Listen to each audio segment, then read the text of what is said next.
people assume we are just going back to the good old world which we had, and everything will be normal again in how we are used to normal, in the old fashion.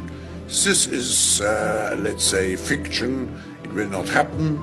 I see the need for action. I see the need for a great reset, which means to exercise here true global citizenship. Why not to tie government aid to the green economy which we have to create? Why we are here when we talk about the great reset, to talk also about innovation.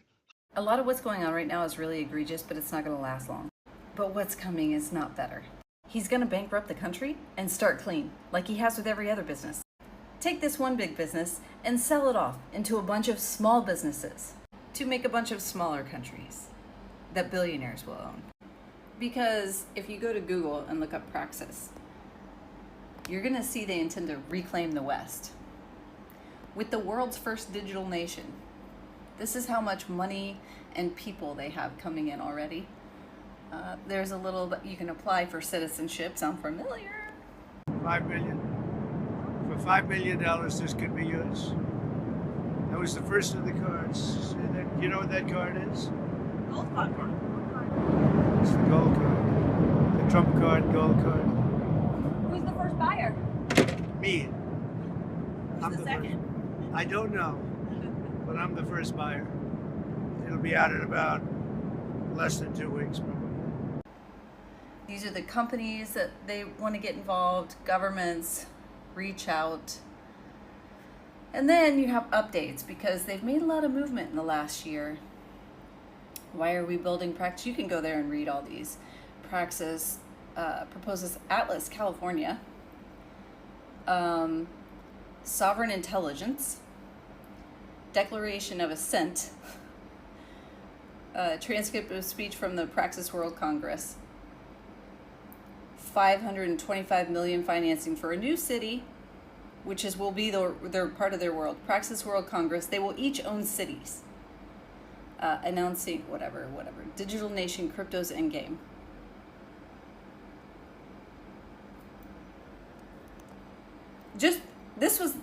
That's what crypto is gonna do. Just so you know. So then I come back down and I'm like, just scrolling through. Praxis proposes Atlas, California.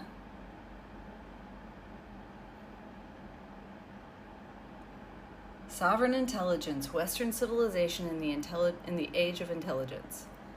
It basically goes on to talk about how AI is going to take over all of the jobs and how there will be nothing left for anyone to do, and how people will basically be useless. What to do about mass unemployment? This is going to be a massive social challenge. And I think ultimately we will have to have some kind of universal basic income. I don't think we're going to have a choice.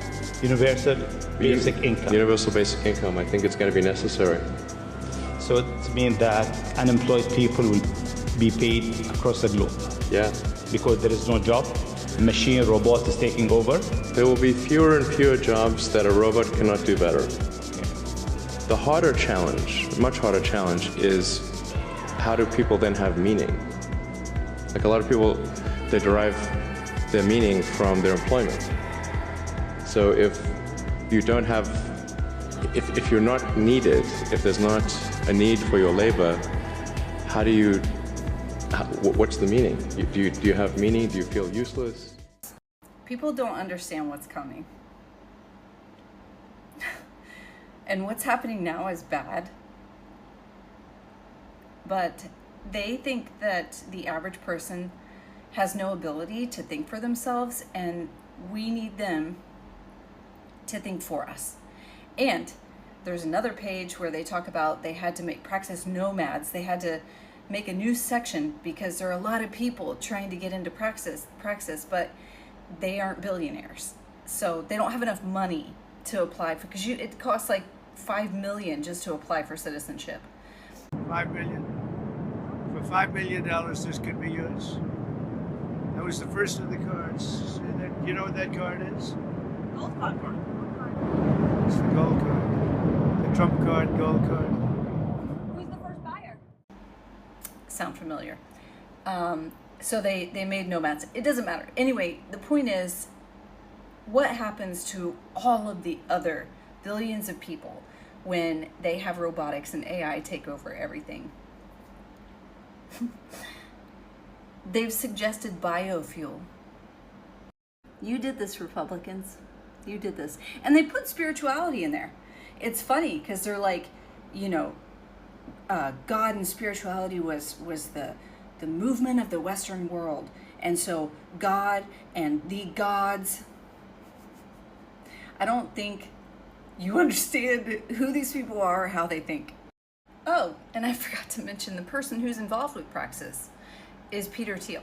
The line I've used is that, if people say that crypto is libertarian, which I might not even fully believe anymore, but if you were to say that crypto is libertarian, then why can't we say that AI is communist? It's not completely inherent in it, but it's a certain tendency in it. And while I am pro-acceleration, I'm pro-tech, I'm even pro-AI, it is probably the one technology that I have the most misgivings about.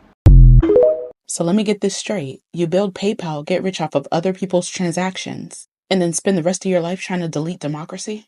Yeah, okay. We need to talk about Peter Thiel, the tech vampire cosplaying as a patriot, quietly bankrolling the fall of everything that we pretend still works in this country. Also, shout out to my friend Becca, because she went deep into the lore. Her breakdowns are required viewing, and I'll add her below in the description so you can go check her out. So back to Pete. He dropped $1.25 million on Trump's campaign in 2016, like it was some sort of early stage startup investment. He didn't just support Trump, he helped build the infrastructure, sat on his transition team, whispered sweet fascist nothings into Republican ears, all while writing essays about how freedom and democracy are incompatible.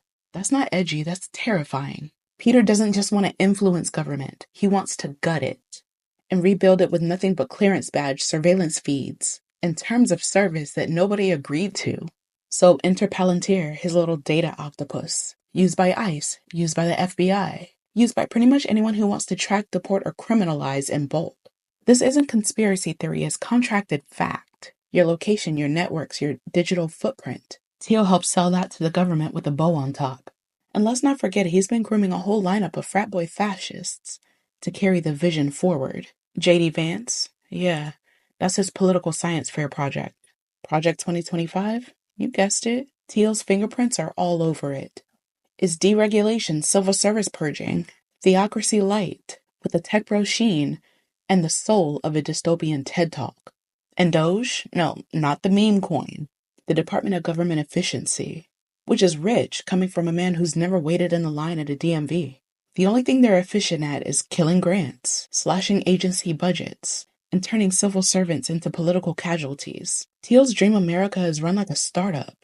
No ethics board, no voters, just venture capital and vibes. Peter Thiel doesn't need to run for office. He already bought the seats, built the stage, and designed the lighting. While the rest of us are sitting over here arguing about headlines, he's over there editing the credits. He is Silicon Valley's shadow lobbyist for an authoritarian rule.